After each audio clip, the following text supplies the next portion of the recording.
చాలామంది ఎన్నో చదువుతారండి, చాలామంది ఎన్నో ఉద్యోగాలు చేస్తారండి, కానీ వారి జీవితాలలో నెమ్మది ఉండదు. నాకు తెలిసిన సోదరుడు ఉన్నాడండి, అతను ఎన్నో నెలకొచ్చి కొన్ని లక్షలు సంపాదిస్తాడు, కానీ లేచి పడిపోయి 2 సార్లు తన కాలు విరిగిపోయి ఏ మాత్రం కూడా సుఖం లేని జీవితం అయిపోయింది.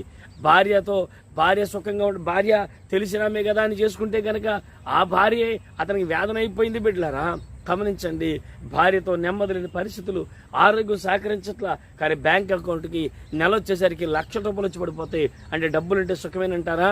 ఉద్యోగం అంటే సుఖమేనంటారా? వ్యాపారం అంటే సుఖమేనంటారా? దేని మీద ఆలోచించండి. ఈ రీతిగా ఒకవేళ అన్నీ ఉంటే సుఖమే అని నువ్వు అనుకుంటే, ఇవన్నీ ఉంటే సుఖమే అని నువ్వు అనుకుంటే చాలా పొరపడుతున్నావు.